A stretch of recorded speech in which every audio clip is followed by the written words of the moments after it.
Hello again. Officially, we are ready to begin with our free webinar, which will be very interesting since I will demonstrate to you some really deep techniques and approaches.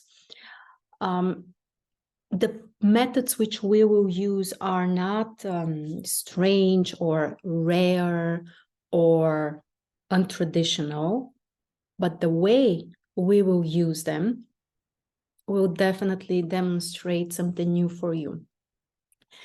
We have a wonderful volunteer whose chart we will explore. And I will use it, of course, as a demonstration to teach you what we can do, what you can do also with your chart as well. One of the really exciting things for me in astrology is to explore long-term processes. So not just something, local or minor, but to be able to see the whole picture, to be able to see where things are coming from and where they are going. Here, I want to reassure you that it doesn't mean that everything is predefined in our life and we are just, passively going through it. No, but what we can find is the quality of the energy. And then we can find a better shape, a better form, how to experience this or what to do with this in our life. So it's extremely helpful to have such a long-term, big picture perspective and map of your life. And again, don't be afraid. It's not about, something which is drastically, like pre-written and you just need to, get through it. No, but it's like we are sailing through a river, okay? And this river is our life. And it has started somewhere. We don't see it from where we are.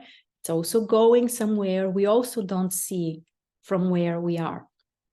But by exploring this, we can understand at what time we may need maybe to get on a boat, or maybe it would be time for a yacht, or maybe now we need a jet, or it's time for skiing, or where is this river going to, so that, we do the best we can with this. So it's extremely interesting. Maybe sometime I will also show you in my chart the things that I found were so interesting. And again, it's, of course, we start with the general analysis of the chart, but then there are ways to, pull here and there from the chart and to find more things. So we will use predictive techniques. We will use them also for the past. We'll use them for the future.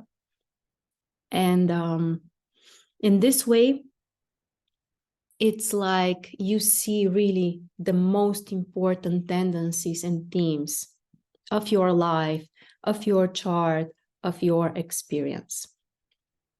We will use Anna's horoscope today. Of course, since we are doing this in a group publicly, I will be mindful about the things that I will discuss. Anna, if at any point you feel like you don't want to go there, or there's something bothering you, you can let us know, okay? So just know that you also have this option. Okay, so I think we can look at the chart first. Also, what are we going to use? Like, there are different techniques, different approaches. But what we will start with is we will explore the new moon before the birth. This is extremely interesting. The new moon before the birth is showing you some kind of potential that you have. There might be challenges there might be some kind of gifts, there might be both. We don't know in advance, but we can see the logic. We can see where things have started. Not that they have started, but it's like a previous stepping stone, basically. We can explore also the different phases of the lunar cycle after that. And the most interesting method is secondary progressions. So just so you know that it's not a complicated technique. It's, for me, the most interesting one. And we will use it for this analysis. This is also something that we will study together in the new training that is starting in a few weeks. So if you are interested, you can also learn how to do this and more beyond this. Of course, you can also get this as a personal reading. One note here: for such an in-depth major analysis, we usually need a lot of time. Now I will try to make it more summarized. We will get through some foundational things. We can't cover absolutely everything right now. Plus, also, it's important to have a very accurate time of birth. If the time of birth is not rectified, we need to keep this in mind for certain indications. For example, aspects with cusps of houses, they might be questionable. So I won't be using those. But there are enough things that we will explore. So let's get started. I will share my screen with you. I already have. Where is this? Anna, our talent for today. This is her chart. I'm seeing it for the first time with you. So the first thing I want to say is take your time. Take your time to feel the chart, to feel the energy of the chart.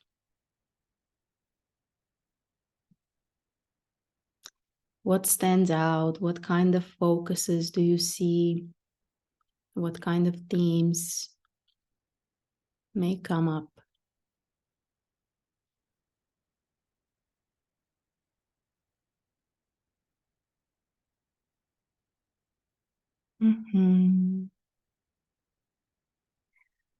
First, we will start with a short analysis of the NATO chart. The first thing which, well, a few things show up. The first thing which I personally noticed is this focus here on 7th and 8th house. The moon, the south node in Libra in 7th house, and also Pluto in 8th house. They are not in conjunction. The moon and Pluto are not in conjunction. But somehow they are both kind of close, but not in conjunction. So this is one focus. The other thing that stands out is Uranus, really high, the highest planet on top of MC, and also Jupiter in 1st house. Those seem to be some really important focuses. In terms of the configuration, what is the astrology pattern of this chart? Let's see, can we call this a basket? We need to change the chart for a moment in order to be able to define properly the spaces between the planets. The question is if this space is large enough. Anyway, I think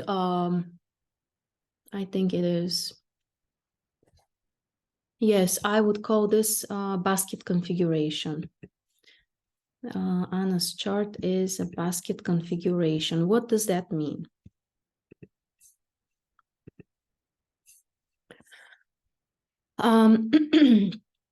It means that there is a very strong concentration and focus in this planet, Jupiter, which is the handle. So really, really high concentration of energy. Jupiter is in Pisces, in 1st house, so in a very strong position and a very important position. So this can bring the desire, the importance to achieve something, to grow, to be successful, to do something remarkable, to do something significant. It may even be related to some kind of desire for self-development. So Jupiter is one of the key planets in the chart. Another thing we see is that the Sun is the 1st planet. The Sun is the 1st planet of the configuration, which also adds, and Sun is in 5th house, which is a strong position. So a high motivation to do something which the person loves, something that she wants, something that is exciting. It could be something creative or something that, you know, it triggers the heart, it triggers the soul. So the Sun also plays a major role. But first of all, we have an opposition with Mars retrograde. Mars is the last planet of the configuration. Mars is strong in Capricorn, but retrograde. And actually we have a Tau square. Look here. Sun with Mars and with the moon. How interesting is that? Okay. How interesting is that? To put it shortly, one of the important things for Anna is to learn to separate from the environment. Generally, this South Node with the moon in Libra, in 7th house, intercepted, can bring the initial tendency for Anna to be dependent on other people. It may take different shapes and forms. It might be the need to have company. It might be the need to have friends. It might be the need to be liked, or to be nice, or to have a nice image in front of other people. Sometimes it could be the need for support from, it could be from the family, even though with this Tau square, we'll see how is this area. But so that's initially. Initially, we can see tendency to depend on the environment or on other people, or it could be a significant other, or it could be, again, opinions. Like usually it's more than one of those things. That's a very, very major focus in the chart. And actually, look, this Tau square, it's like a skeleton of the chart. It's so essential. But what may happen also, even though the sun is in 5th house and it's so strong there and it feels so well, with the other indications, the opposition with Mars, the square with the moon, sometimes it's possible that Anna may do things which are, I would say, a little bit against her own interest. For example, she may love to do something 5th house related, something that she's passionate about or interested, but for whatever reason, it could be some kind of 7th house reason, for example, other people don't support it, or she might be worried how she will be accepted, or there could be other factors which may provoke her to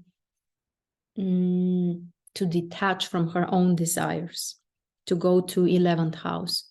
11th house, one of the meanings is that we detach there. So this is one direction which is very important. And there is no doubt, with such a configuration, Moon squared by Mars, the South Node is there. The Sun is also part of this. One of the important lessons, we'll see, but it might be the most important, is to basically to separate from the environment, from, we may call this some form of dependency or increased importance, and to learn to follow her own path. The North Node in Aries in 1st house supports this even more. It's like, written with such big letters in the chart, that what Anna needs to work on and develop is to follow, not only to follow, to take action on the inner impulses that come from within her. Not to, shut them down, doubt them, leave them for later, not to detach from them, but to take action. First of all, to learn to listen, to notice those inner impulses inside of her. And then to take action. And very, very shortly, we may also say that one of the main tasks is developing independence, which I think she has an impulse to do, also because of the strong Uranus. So people with a very strong, accentuated Uranus, they want freedom. They want independence. But honestly, in Anna's case, this isn't an easy situation. She has a sextile, so she has a harmonious aspect between Uranus and the moon, which is a good thing. It supports. But there is still like a little bit of a conflict here. From one side, the 7th house moon Libra themes. And on the other side, the Uranus themes. The moon is ruling 5th house also. Interesting. Okay. Now, let's take a look. Of course, we can talk in details about the whole chart, but we have a focus of our analysis today. So, of course, I can't cover absolutely everything right away. But I want to show you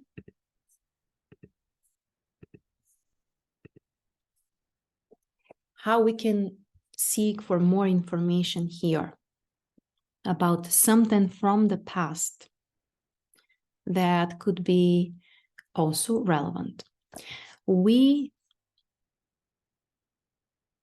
will explore the new moon before her birth. So here I brought, this is the chart with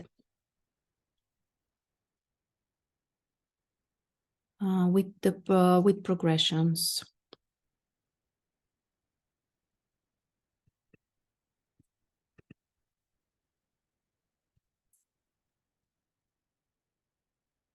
And I will tell you how we do this. So I return the chart.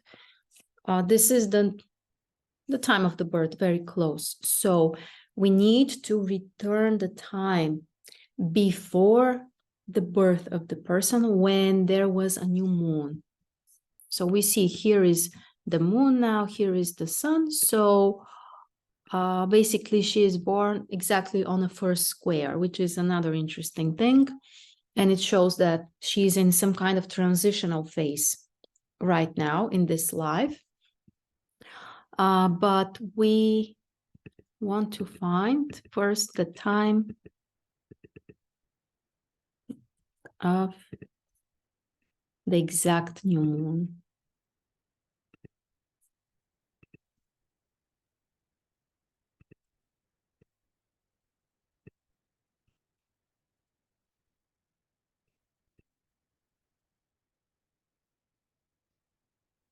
Okay, so this is the chart of the exact new moon, prenatal, so before the person was born. What we do here, we interpret this chart. Of course, we pay most attention to the actual new moon, so the sun and the moon, the degree, the aspects with the other planets. Then we will look how it connects with the NATO chart. We will see if this degree, for example, the 15th degree, if it plays a major role in her chart, or if it connects with the other planets. And this is something that, of course, you can do in with your chart. So you return the chart to the new moon before the birth. And there could be interesting cases. In Anna's case, her natal sun is in Cancer. And the prenatal new moon is also in Cancer. But sometimes we may have variations. It's possible that the prenatal new moon might have been in the previous sign.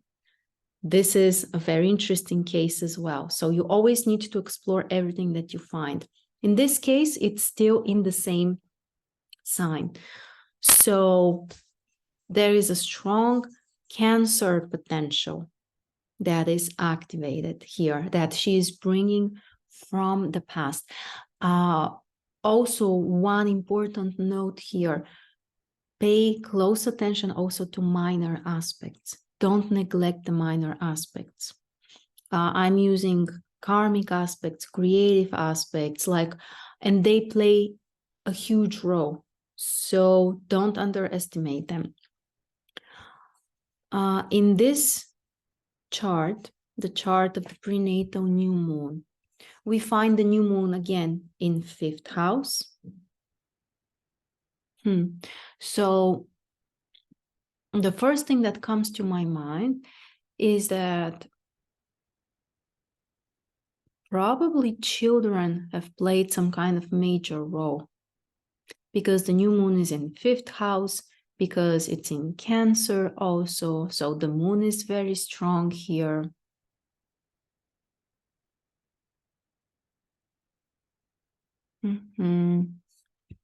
But what we see also is that Jupiter is intercepted here. Interesting also.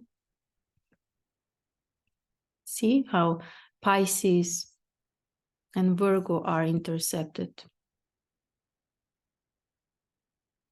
So we might say that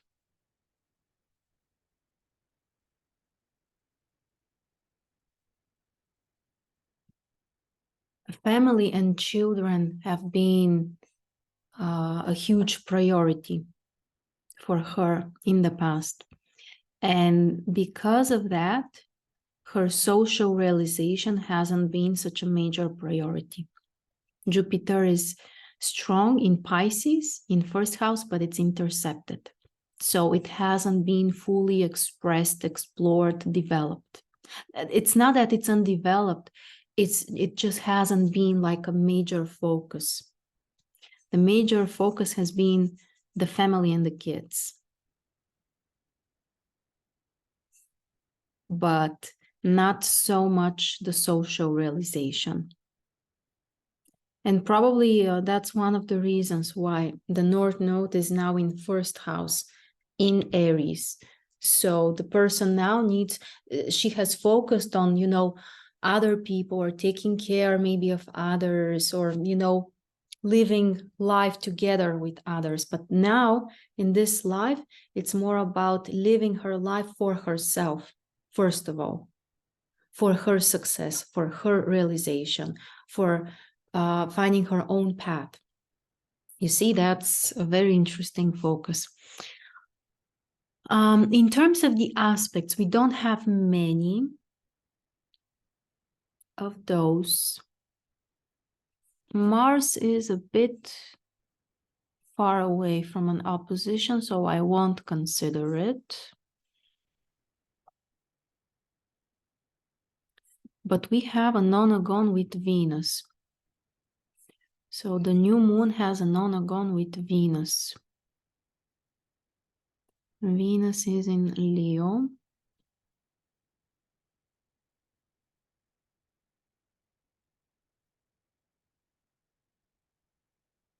Venus is ruling 8th house and 3rd house.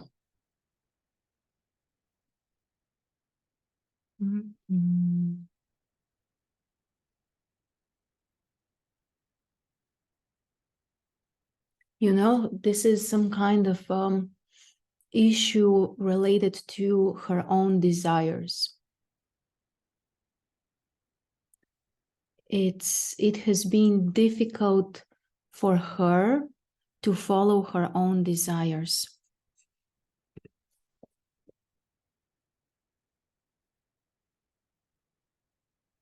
That's one of the themes. Let's see.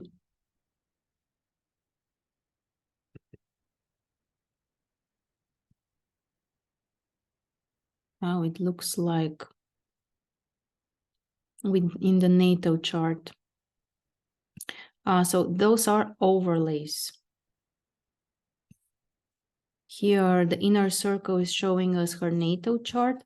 The outer circle here shows the prenatal new moon. So here it is again, 15th degree in Cancer. In the natal chart, it's still in 5th house, but see, it's in conjunction with the cusp of the house. we have 3-degree orb. So it accentuates the theme even more. And here we have the opposition with the NATO Mars. Interesting. Venus. There is a 1.5 aspect between Venus and Mars.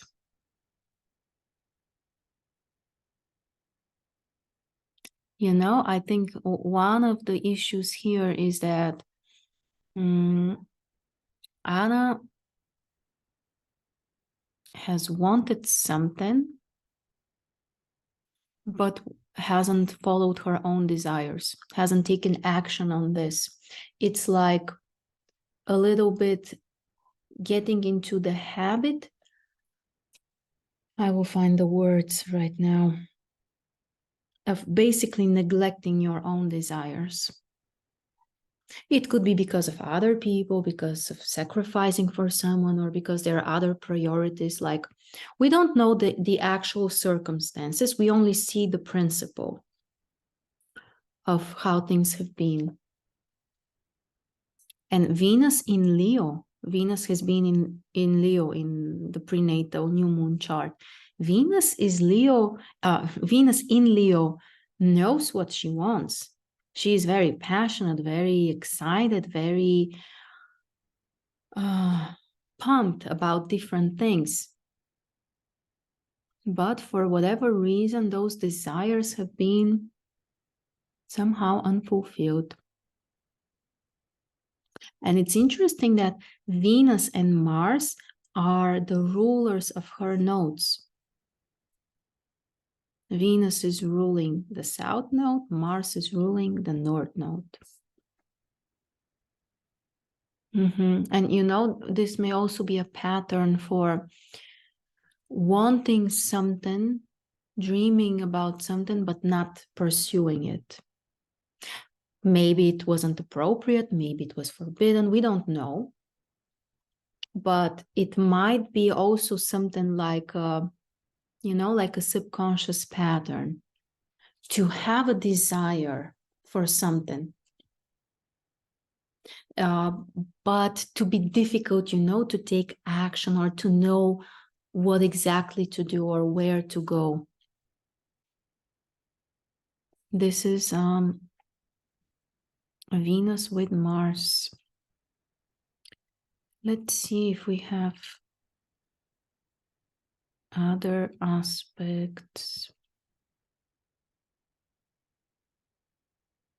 Those are the major ones. So the opposition with Mars.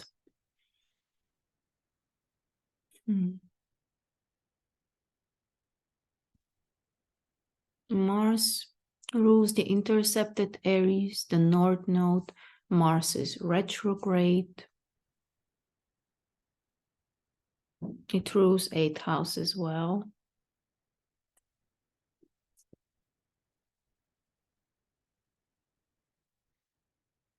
It's possible also that there might have been an experience of Anna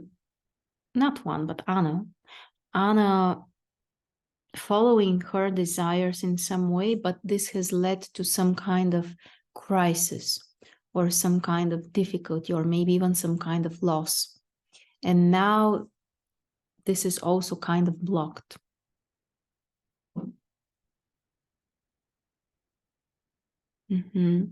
Because Mars is in a specific position. So rules intercepted sign, second ruler of 8th house, and is also retrograde.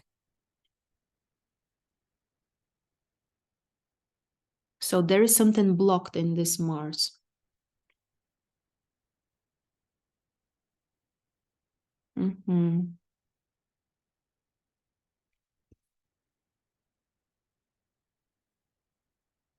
Okay, let's see. There is one more aspect that the new moon has. It's with Saturn. This is a specific aspect. It's what we add to the nonagon. It's 140 degrees. It's a very specific aspect. But this may also indicate some kind of blockage or even some kind of potential loss in the past.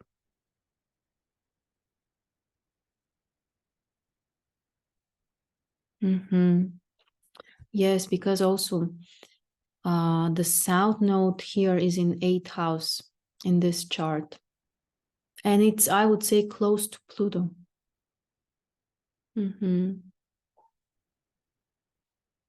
So there has been some kind of loss.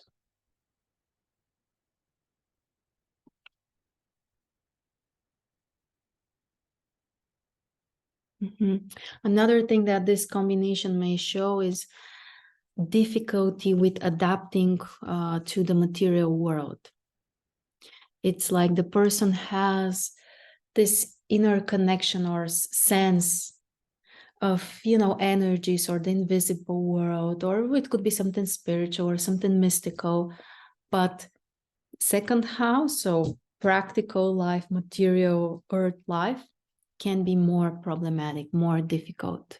It may feel like, you know, it may feel a little bit like a prison, like life here on the earth is a bit of a prison.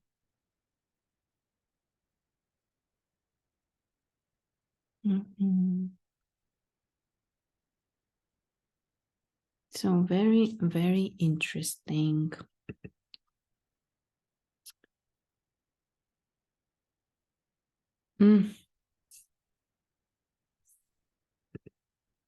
Something we shouldn't miss also. This is Jupiter with the sun, but we have it in the NATO chart as well. This will be probably important for our next theme, yes. Okay, so I hope this is helping you to understand what we can do. Again, you find the prenatal new moon, and then you just explore it as a regular chart. What are the focuses? And you also find connections with the NATO chart. Another thing that we do is we follow the other lunar phases before the birth of the person, or in other words, in between the prenatal new moon and the birth. In Anna's case, we have nothing to explore because she's born literally on the first square after this new moon. But hypothetically, if the person was born, let's say, with the moon in Gemini and the sun in Cancer, in this case, we will have a few phases to explore.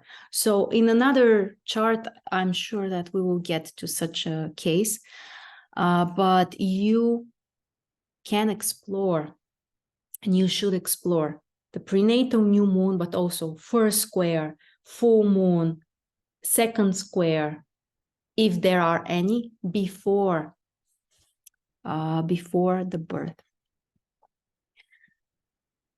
Okay, now let's get back to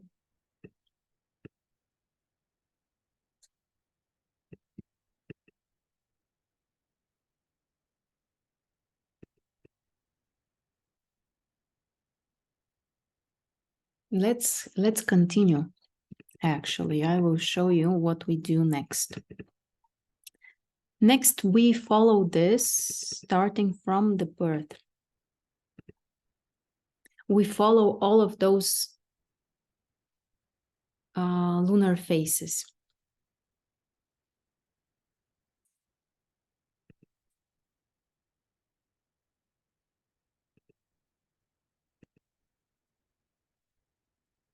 The next one is basically literally her birth chart. See, there is a square, exact square between the sun and the moon.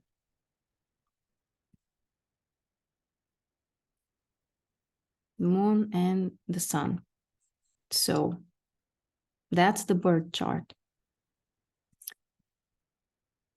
And then we check the full moon after that.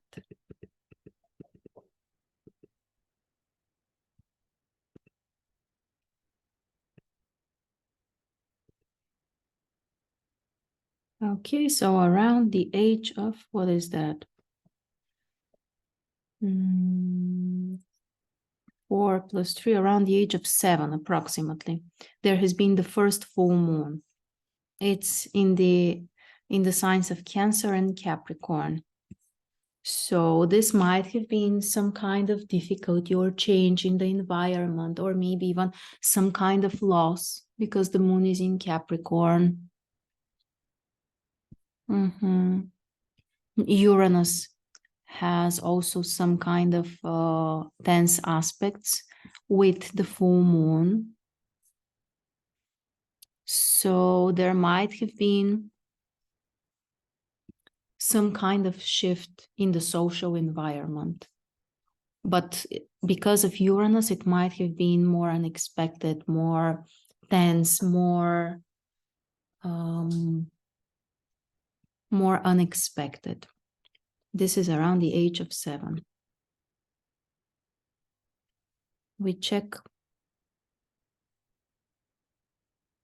with the NATO chart. With the NATO chart, it's not that connected. Aha, here we have harmonious aspects with Venus.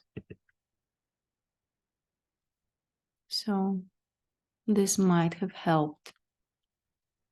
But usually it's something more intense. We continue after that. And the important thing is that each of those phases, it defines, the time, not only at this very moment, but it's the atmosphere, so to speak, for years of, like the qualities or what we need to experience, what we need to get through. Then we continue to the next square. And look what will happen. So here the sun is ingressing in a new sign in 95. So she is around 9 years old. The sun is moving to Leo. So this lunar phase will be in Taurus and Leo. And again, you do this exactly the same with your chart. In progressions, you move the chart until you get to the exact new moon, first square, full moon, second square of the lunar cycle. Then you continue with the next. This is extremely important, and it really defines general themes and tendencies in your life experience. So what we have here, to the year 2000, so Anna is around 14 years old. The sun is around the cusp of 6th house in conjunction with Mercury, square with the moon. Here there might have been the need to pay attention maybe to her health, or maybe to food, or maybe to some kind of practical matters. 6th house can also be school for teenagers, for students. So around this time, there might have been also, like, those are some major topics. Let's see the aspects. Oh, yes. And Pluto here plays a major role. Pluto is squaring the sun and basically has an opposition with the moon. So this might have been an intense, not easy period around the year of 2000. Again, we are not going into details. We don't want to get too personal. Oh, but we see that there has been a trine with Saturn. Let's go back and check. What is this?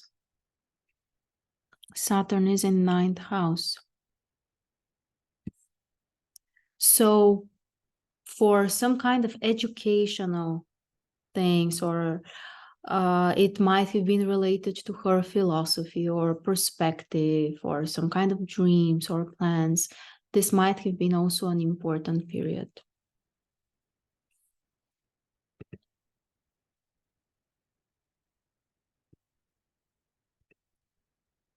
Moving on. Again, I'm trying to do this a bit faster without too much details so that I can demonstrate you more things.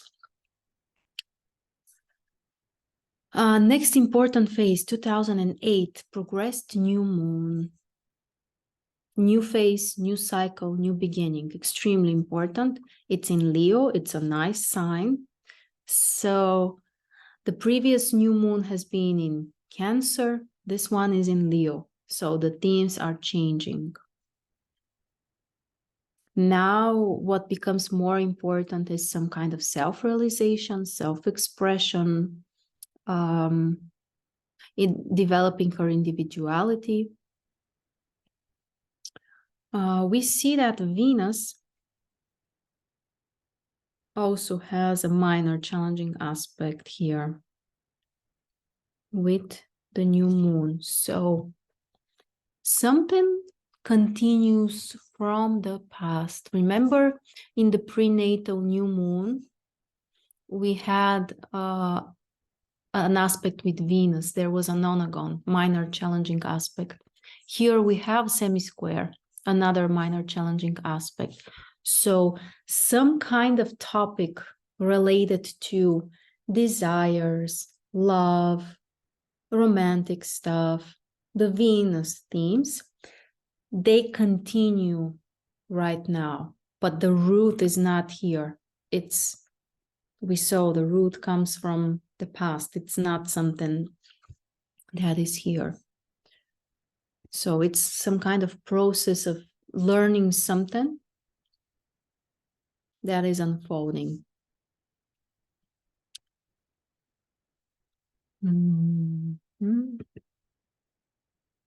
How is this positioned in the NATO chart? It's in 6th house in the NATO chart. So a new focus can also be about something more practical, something 6th house related. Maybe the need to focus on some kind of work or daily stuff.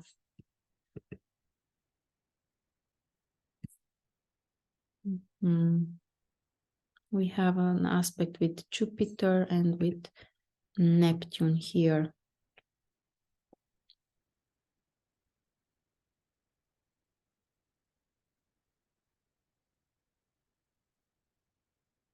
So one of the main themes of this lunar cycle is practical work also, 6th house. And you know, also the feeling that you are useful. This is very important for Anna. She is still in this cycle, as we will see. Yes, 23. Yes, she is still in this cycle. So this keeps unfolding for her. One of the really important directions for her is to find something or things that are helping her to feel useful. It could be for other people, serving other people, or doing something for others, or feeling like, because it's a Leo, so it needs to be something significant. It needs to be something, you know, that someone might be proud of. And yet to see that, okay, but it really matters. It helps other people, or it plays a role for them, or something like this. So this is a really significant topic.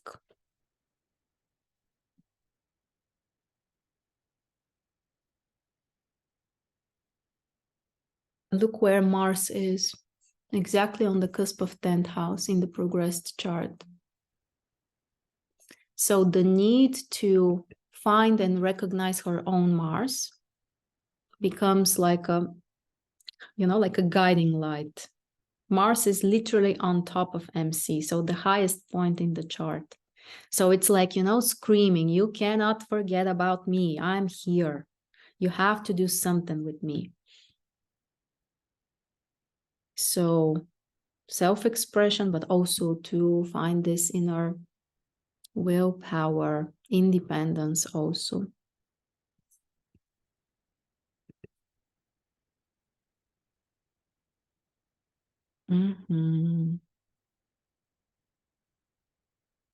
Okay, let's continue the next lunar phase. We search for the next square. So the first square after the new moon in Leo, it will be in Scorpio. So the moon will be in Scorpio. It has happened in the past. Very interesting combination. First, the square in Scorpio is not easy. It may also indicate either intense period, some potential losses, some intense emotions. The year, by the way, is 2015. It could be something emotional. 5th and 7th house are related. But Uranus is trining the sun. So even if the experience, or even if there have been some kind of difficult experiences, in some way they have been enlightening. In some way they have opened up something for Anna, like, revealing some kind of depth or hidden door or something like that. Uranus is in 8th house, trining the sun. Yes, the square is in Scorpio, so some kind of intense experience. But in a way, it's also a gift. Uranus is playing a major role. Another thing, during those years, Mars has turned direct. We missed this part because we were not looking into it. But it has happened exactly the year before. Or actually during the same year. No, during the same year, 2015. So 2015, we have a lunar phase and Mars has turned direct. So we might expect that around this time, again, it's not like we cut this with a knife, it doesn't have to be exactly this time, but around this time, we might suspect that there have been major changes. Something has shifted. There might have been some kind of loss and crisis. In the NATO chart, Mars is a ruler of 8th house. So maybe not an easy period. But again, it seems like it's leading into a new direction. It has opened the door to a new direction. Again, I'm delicate. I don't want to go too deep because it's personal and it's a group practice, but we are just touching the major points. Again, the point is also to demonstrate you how we do this. So major shift. Next one has been really soon. Last year.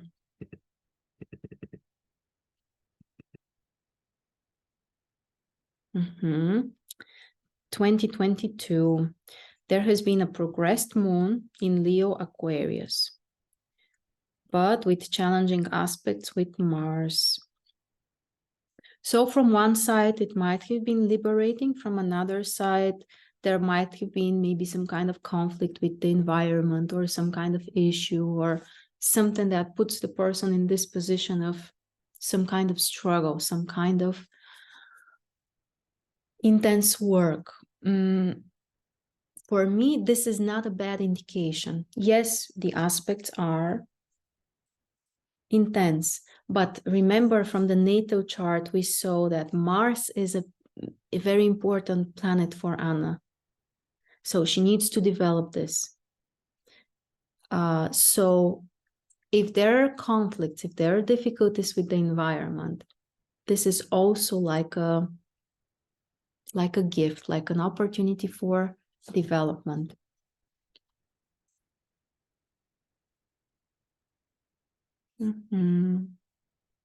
Mars has square with Venus, so we might suspect something again related to the desires. Again, Mars and Venus are connected. Again, Venus is also connected to the Sun and the Moon. So the theme that has started with the prenatal new moon keeps unfolding. So Venus keeps having those aspects. Something in terms of the desires, in terms of,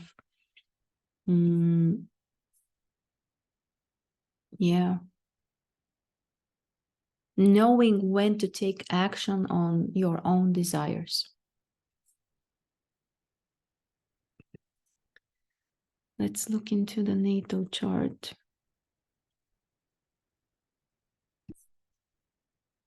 The Sun is 6th, 12th house.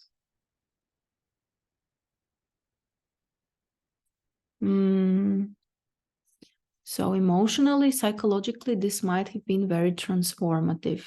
It could have been through a phase of isolation or even experiencing some kind of loneliness. So 12th house is also one of the deeper houses, more transformational.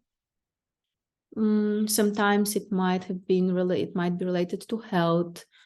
So Anna might have needed to pay attention to her health in some way, to prioritize it more.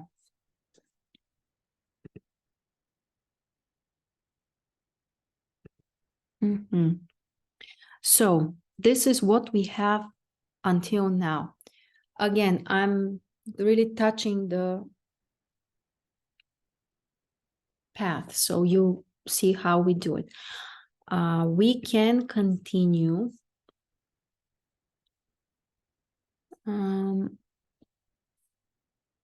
We can continue in the future. Do you want, Anna? Yes, okay, you want. I'm asking because, again, you see how I do it. So I'm not talking about any dramatic things. It's not about seeing, like, boom, you will hit a wall or something. But yes, you see, and you will see it also with your own charts, that we all get through phases that trigger, for example, our 8th house, our 12th house.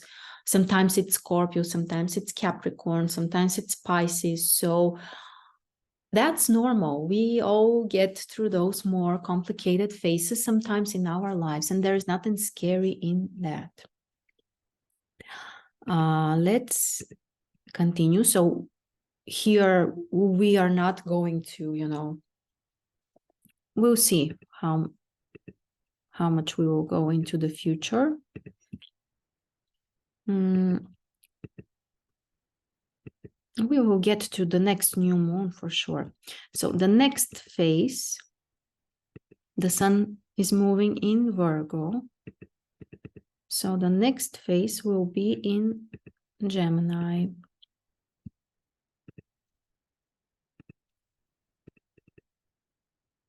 This is something that is coming up, and it's very interesting. Yes. 2030, so 7 years from now.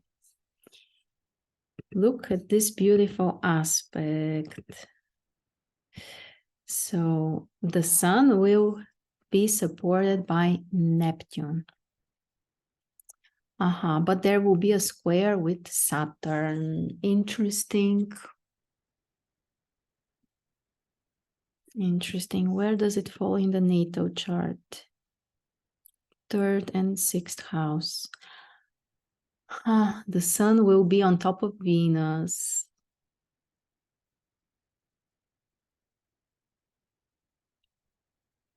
And actually it will activate the natal trine between Venus and Neptune.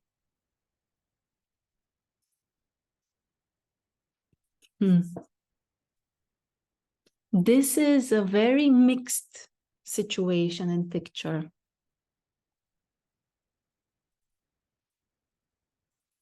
The moon is a focal point here of a yacht configuration with Pluto and Neptune. And Venus is with, the sun is actually with Venus.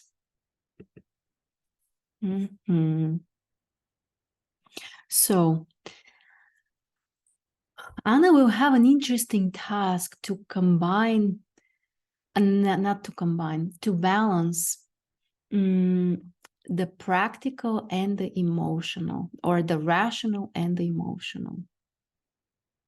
Not an easy task. First of all, the moon and the sun in Gemini and Virgo, two very practical signs.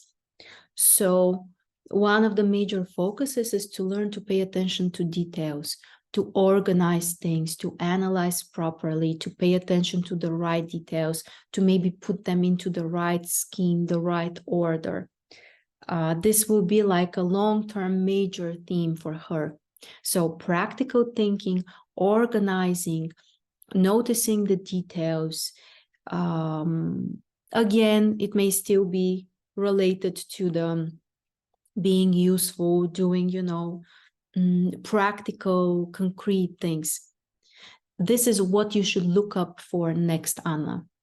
This is, and it doesn't mean that you need to wait until 2030, because that's like the next step where things are going for you. So the smart thing is to know this direction and to start to prepare slowly in advance, or faster if you want. It doesn't have to be slowly. But those qualities, so practical work, focusing, learning to manage with the details, with the closest environment. The moon is in 3rd house. Communication, connection with people. It could be through work. It could be through serving to other people.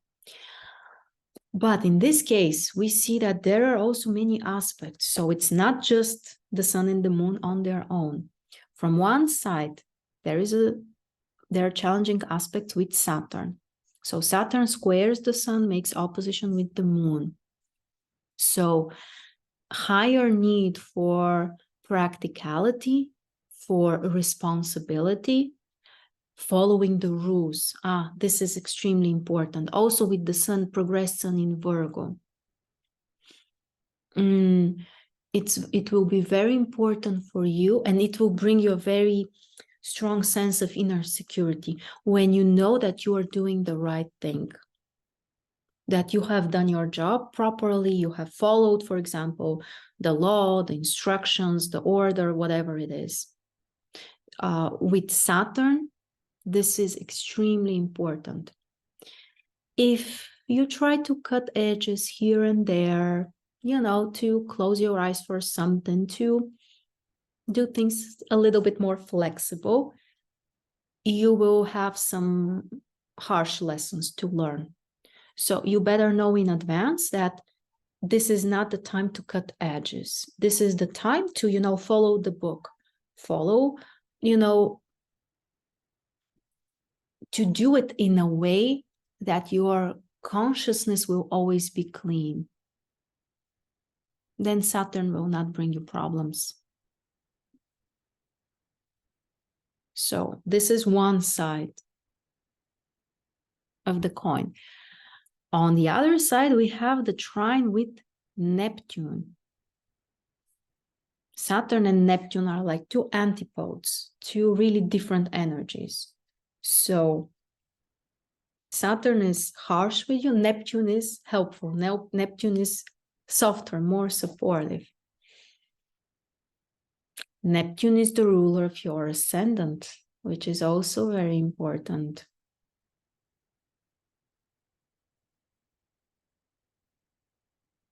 Mm-hmm.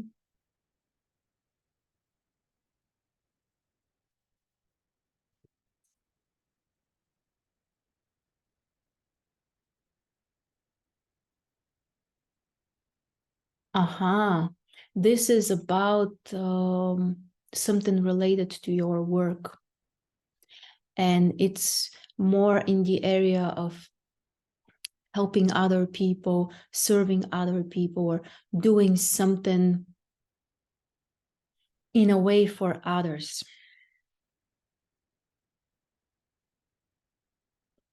One thing that comes to my mind, I'm not sure on which face it crossed my mind. I'm wondering if you have ever been interested in working with animals. It may also be some other type of charity work in general, not only, it could be charity work for humans, for nature, for the earth, but also like another direction could be something related to animals.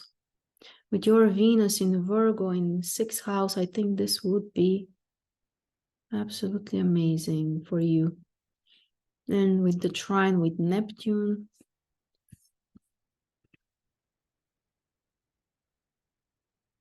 I do charity voluntarily. Okay.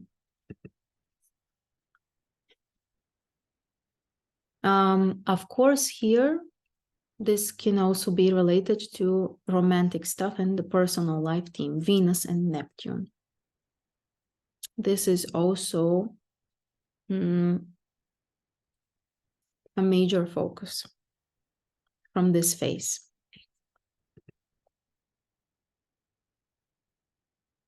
And there is a sextile with when quincunx with Pluto.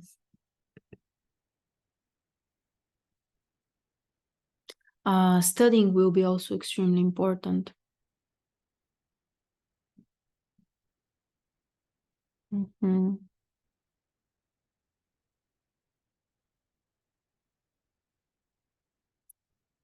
You will get an opportunity to learn something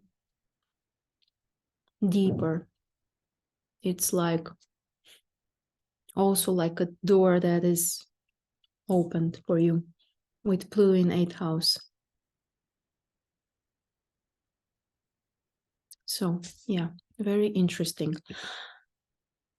The next thing that we will look into is the new moon, and then I will stop because I want to show you also another approach, which is extremely interesting. The next new moon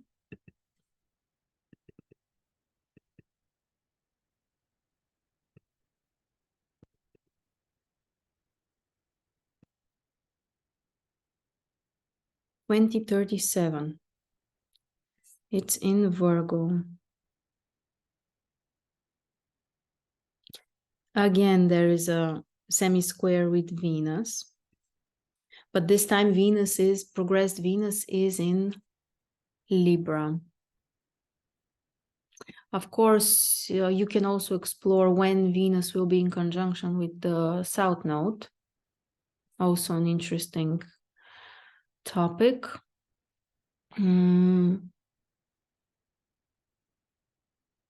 This new moon is together with Mercury in Virgo.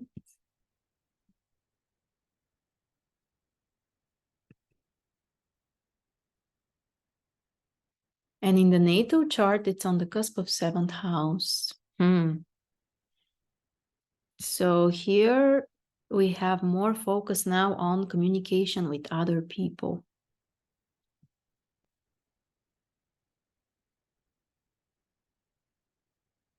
So the next lunar cycle triggers this topic, 7th house. So communicating with other people. sharing with other people. It could be playing some kind of role for them. It could be some kind of, different type of interaction.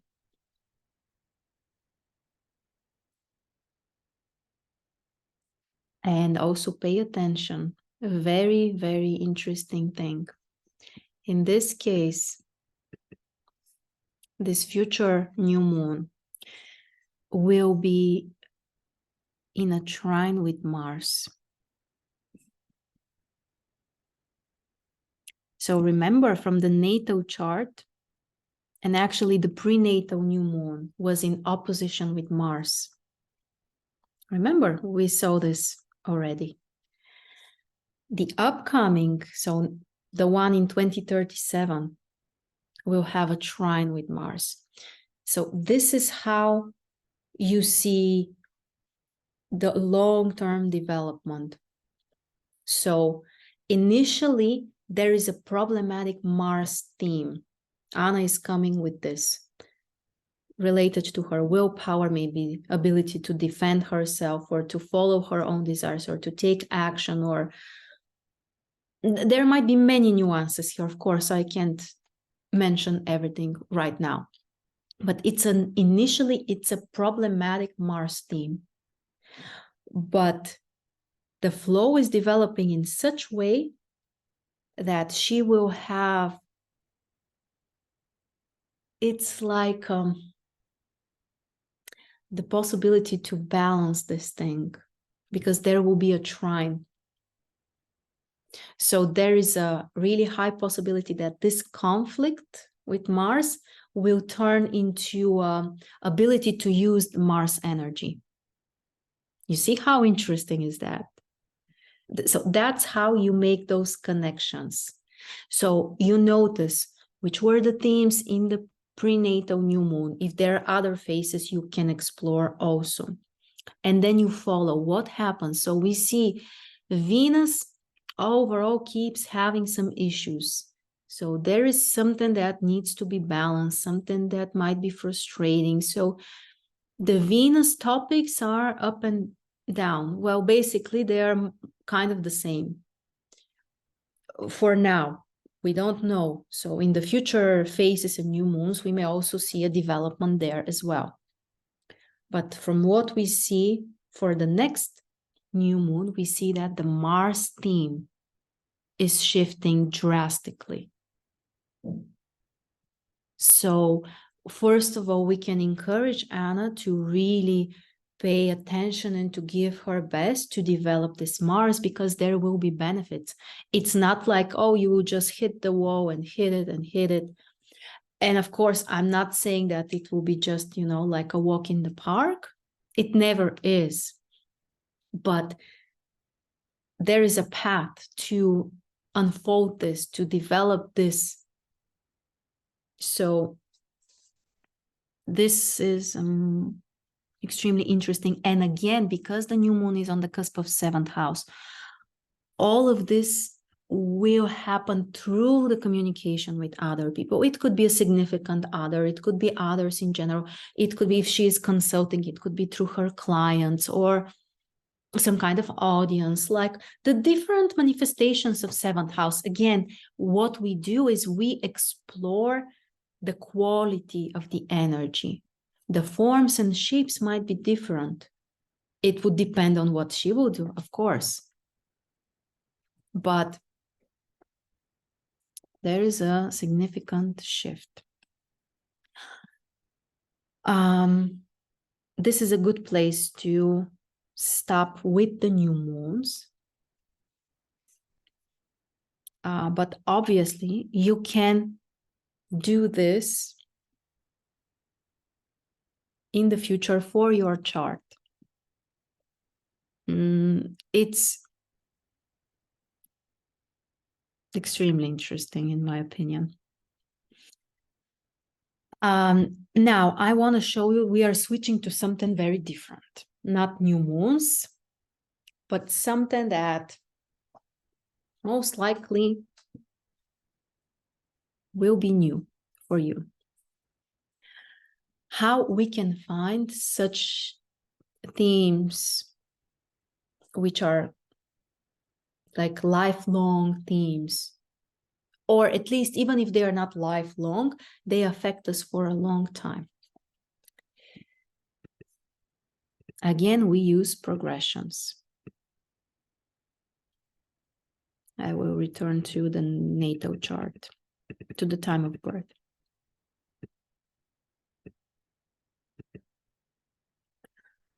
Shortly, the idea. In progressions, in secondary progressions, we use very small orbises for the aspects. So we don't use the aspects from the NATO chart. If in the NATO chart for a trine, we may use 6, 7, 8 degrees if this is the sun. In progressions, we have very small, strict orbises. For the sun, I'm using plus minus 2 degrees. For the moon, plus minus 1.5. For all of the other planets, 1 degree, plus minus 1.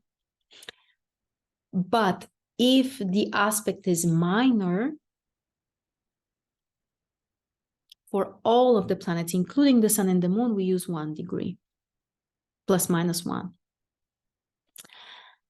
And we will find that in some cases, we have aspects that in progressions may continue for years, sometimes for decades. In rare cases, it might be during your whole life. For example, in my chart, I found such an aspect which basically will continue until I'm 70 or 80 years old. So we might say significant part of my life, if not all of it. You won't find it in every chart. So not every chart will have like an aspect or aspects that will continue during your whole life. But sometimes there will be. How is this possible? You may wonder in progressions. Let's see, in Anna's chart, if I find such an example, it will be easier.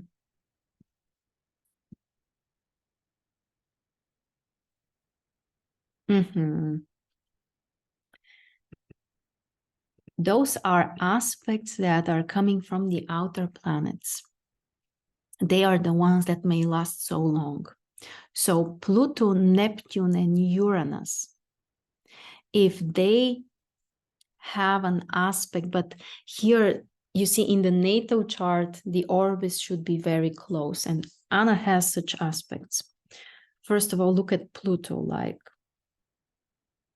Pluto is on fire. It has a square with Mercury, sextile with Venus. This one will be long. Quintile with Mars, semi-square with Uranus. So if you find such aspects, again, from the outer planets, with any of the others, with a very, very close orb, they will continue for years. And you will see now when I move the time. So again, this is starting from the birth.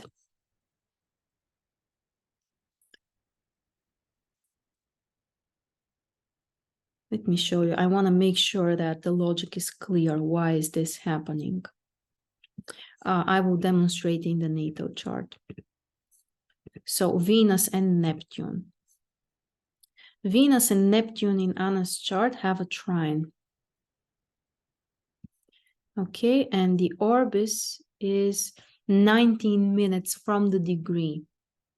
So a really, really close aspect. And here is the trick. In progressions, we move the chart, the planets are moving very slowly, the outer planets. They are moving really slowly. So it's possible that the outer planet may keep triggering the other planet for many years. And this is what is the case for You will see now when I move.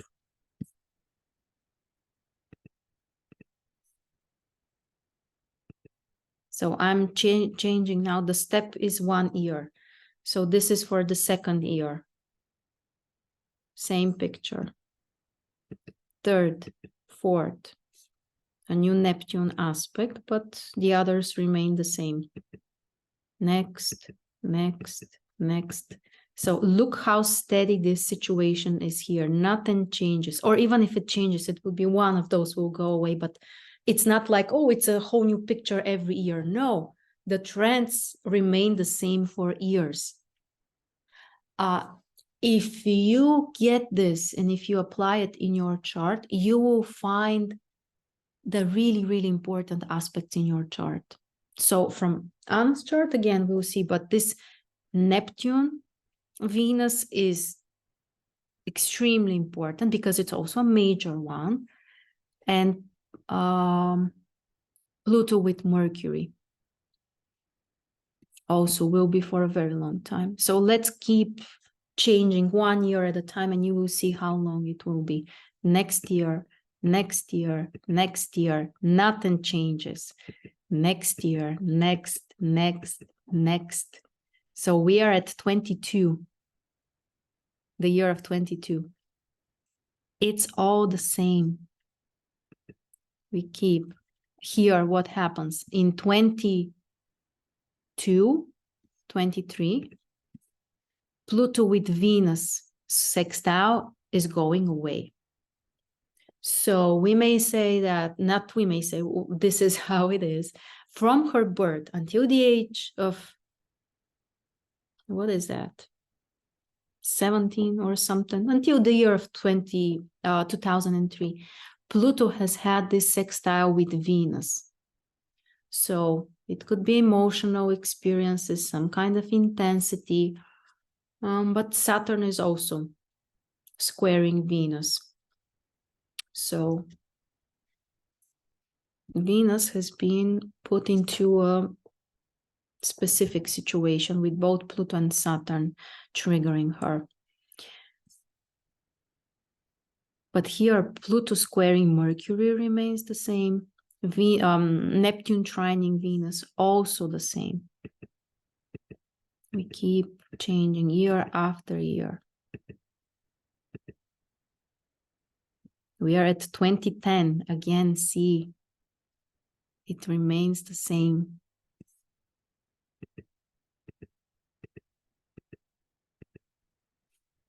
Same, same, the same. We are nowadays, 2023. It's still the same. Only the Pluto sextile with Venus has gone away. But Anna is also one of those cases. Like I told you, in my case, I also found Pluto-Mercury aspect. In my case, it's a sextile. In her case, it's a more intense work. It's a square. And also Neptune with Venus. So look, first of all, how active Pluto and Neptune are. When we explore other cases, you will see that this is a rare exception. Everyone will have also a different thing. For someone, you may say, oh, Saturn is so active. For someone else, oh, no, it's Jupiter is the most active for them. In Anna's case, Saturn also plays a major role. This Saturn thing with Venus is also probably not easy on her. It's still here nowadays. But Pluto and Neptune play such a major role. So we will go back in a moment in the NATO chart to see what are those aspects about. But from here, you find, okay, which are those aspects that may affect me either during my whole life or at least for many, many years. Let's continue a few years ahead to see. Next year, nothing changes. Next year, Pluto with Neptune changes. Okay, it goes away.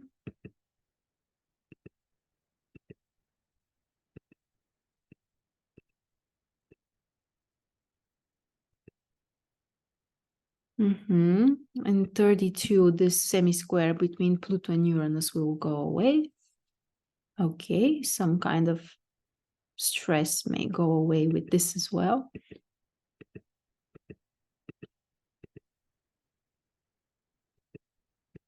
And it remains the same here.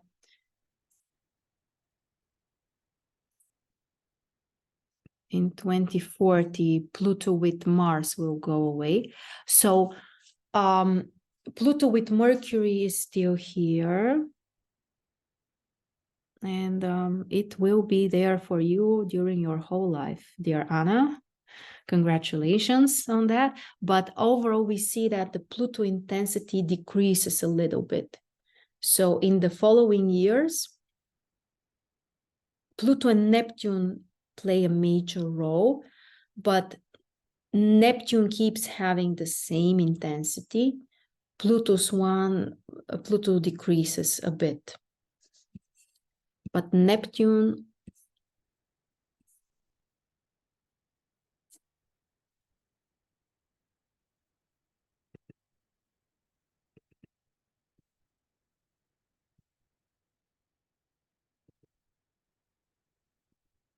look, that's amazing. So many, many, many years.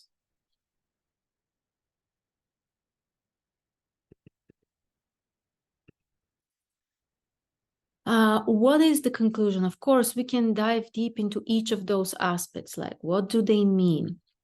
But overall, when the outer planets are so active during your whole life, first you have some deep work to do.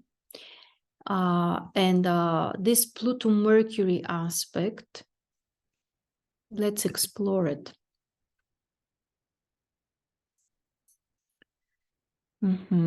Pluto is in Scorpio in 8th house. Mercury is in Leo.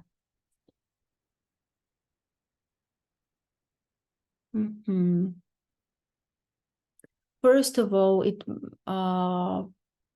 it's an energy of researching and investigating and diving deep into something.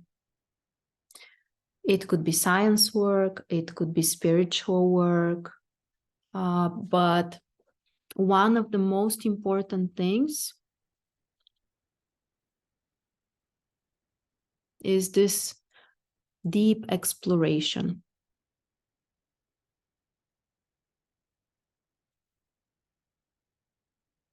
And you know here also what is the lesson.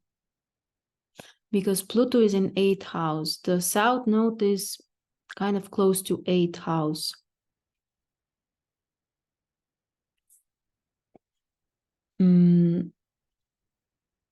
One of the lessons here is to learn to find the logic in things. Mercury in Leo is about logic. So not only to, to sense the 8th house things, I have an intuition, I sense what is happening or where things are coming from, or, but 8th house can be a bit, sometimes it could be surreal. The lesson here is to learn to use Mercury. So to be able to, which by the way is in a great alignment with the upcoming new moon, lunar phases. The importance of learning to put everything, on the shelf, like organizing it. Okay, this is how I can use it, or this is what this may work for, or to learn to do this Mercury work, because Mercury is in Leo. Mercury in Leo is not strong. Mercury in Leo needs a little shifting, but it's retrograde also. So one of the most important things also is constant self-analysis. This is also one of the main lessons, we can say. It could be also maybe about exploring. It could be health themes. It could be something more practical. Of course, work-related things, spiritual topics. But this is, again, one of the life themes for Anna. The other one is this Venus-Neptune thing, and Saturn as well. Not an easy situation. If it was only Neptune, things would have been different. But in Anna's case, both keep having this aspect, those aspects with Venus. Neptune has harmonious aspect, Saturn has a difficult aspect. So honestly, not an easy task, because it's again like completely different polarities. From one side, one of the themes is Venus, Neptune. I want to love everyone, or I want to feel close, connected, you know, to belong to someone, that's the Neptune type of love, unconditional love. And then there is Saturn, which says, no, you need limitations, you need boundaries, you need your own space. It's not safe. You should be careful. Don't trust everyone, or you might get hurt, or the Saturn monologue. So, and this theme, again, see, that's the, like, I love this work, because when you start to look from the different angles, you see how it all makes sense together. It's not just, you know, we dissect this. Remember the upcoming new moon? I forgot the year, but it was, I won't go back, but let's say 15 years from now. The upcoming new moon will be, no, it wasn't, it was sooner. It was the last square. So the upcoming phase, the upcoming lunar square, around 2030. It will activate Venus. The sun will be on top of Venus. So it means that during this stage of her life, Anna really needs to focus even more on working with this Venus-Saturn and Venus-Neptune conflict. So from one side, my desire to maybe connect, have this Neptune type of love or experience or work.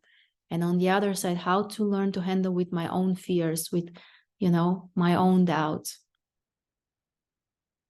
Because again, this is major. Venus is the ruler of the South Node. So this is something that has started from the past. This is something that keeps unfolding right now, but the root is not here. It is, we don't know, but in the past. So with this, you can understand so much. The most intense aspects, again, are the ones from the outer planets. Based on that, for example, we saw Uranus is not that active. Neptune and Pluto are extremely active. So if the person also finds ways to concentrate this energy, it could be through their work. It could be, again, Pluto with Mercury. Studies, investigations. It could be psychoanalysis. It could be energy work. In this way, you're processing the energy much easier, much better. Neptune. You need some kind of Venus activity, I think, to process the Neptune-Saturn conflict.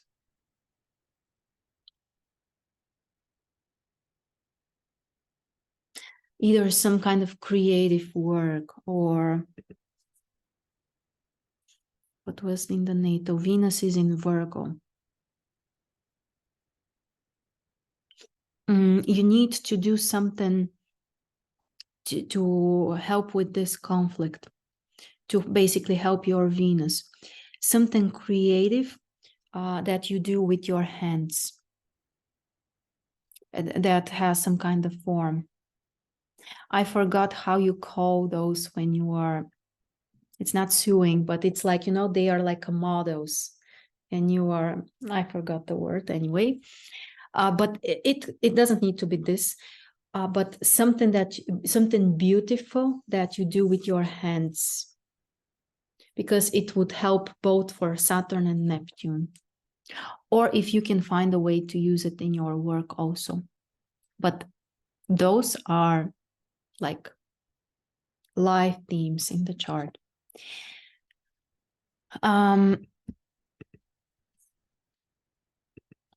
Another thing, the other planets which are also significant, Saturn and Jupiter. Saturn, in Anna's case, is also very stable because it changes direction. We didn't explore when exactly, but Saturn in progressions has changed already, has changed its direction. That's why the aspects are also long. So you also pay attention to, you need to pay attention to aspects from Saturn and Jupiter. They usually won't be for a lifetime, even though in Anna's case, it's an exception. Again, this Saturn-Venus aspect is almost for a lifetime, but usually they're not that long. But they can also be for decades or for many years. And again, okay, if it's not your whole life, but it's for decades, it's still worth it to explore it, you know? It's still like something that will be important. Jupiter as well. Jupiter, I don't see, even if it's turning retrograde for a lifetime, it's difficult, but it may also be for decades, or at least for many years. Like, let's focus right now, 2023.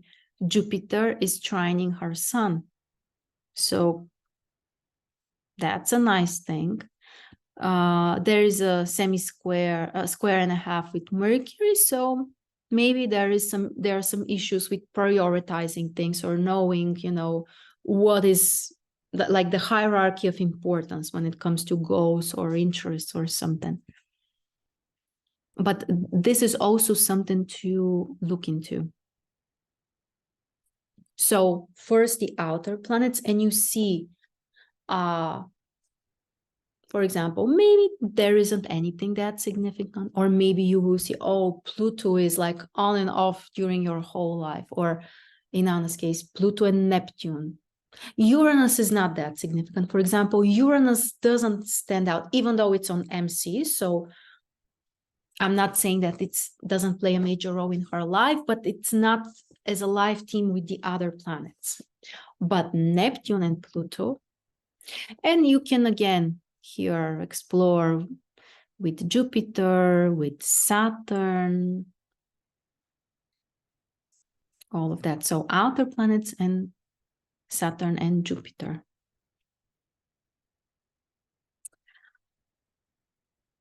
Wow, almost 2 hours. I didn't plan to keep you so long, honestly. Thank you for your interest. This is something that you can, I don't know, spend, I don't know, hours on that. And you will keep finding something, and it's incredible. And it just reveals like a different layer, not only one layer. You may go many, many layers underneath.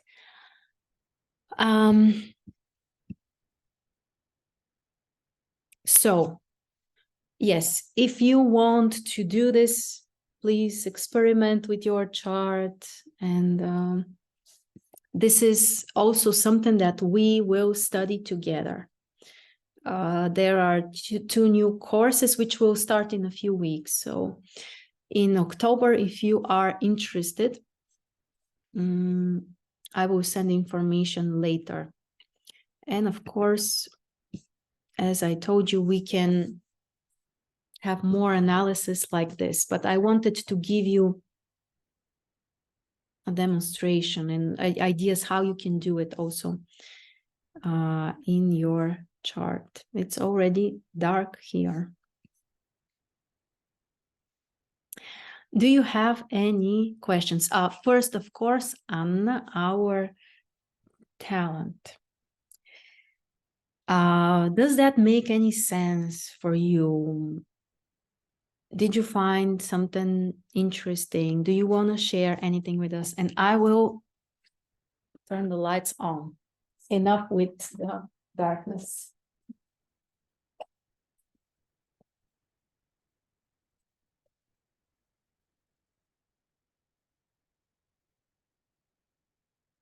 And then, of course, others, if you have any comments or questions, you are welcome.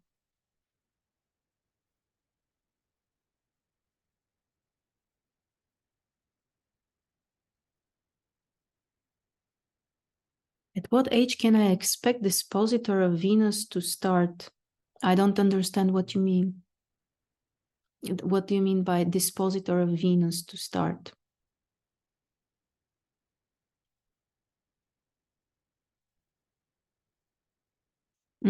Always very accurate.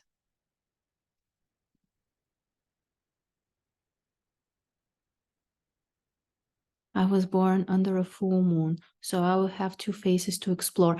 Yes, Amna, if you mean about the prenatal ones, yes.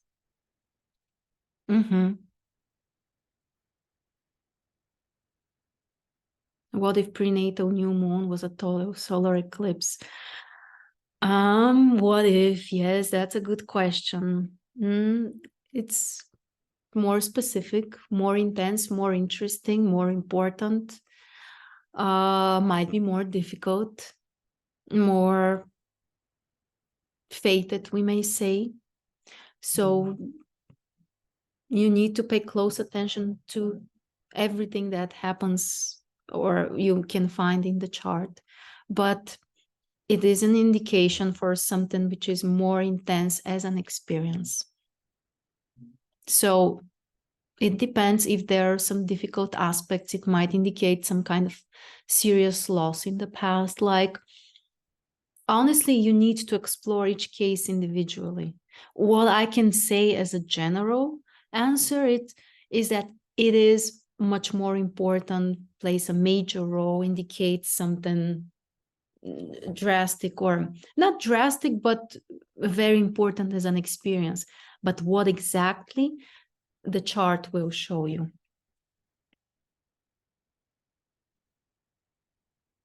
Venus is in Virgo and Mercury is a dispositor. Yes. Like the destiny of Venus depends on disposition. Your Venus changes in progressions. So it is in Libra right now. So yes, when the planet moves in progressions into a new sign, the dispositor also changes. That's another thing you can explore. Yeah.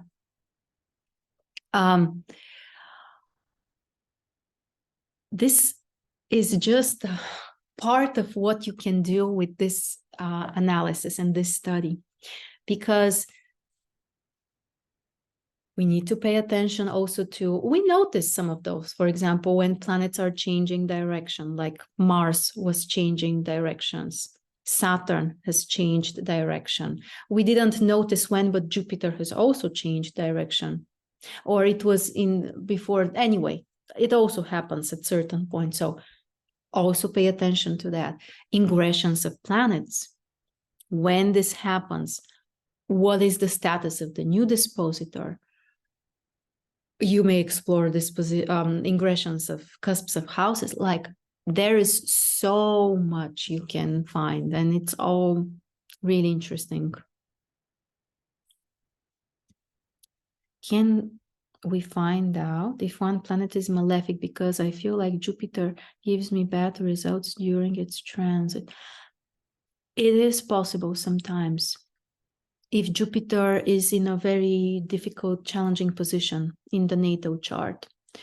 For example, if it's in 8th house or if it rules 8th house, sometimes, yeah, it may bring 8th house experiences in the transit. So yes, we shouldn't idealize Jupiter, as well as we shouldn't also look at Saturn as a demon only.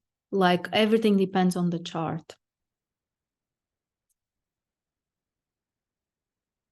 I have a lunar eclipse 2 weeks before my birth and a solar about 8 hours. I can't tell you what does it mean when I'm not looking at your chart. Unfortunately, it's always about the chart.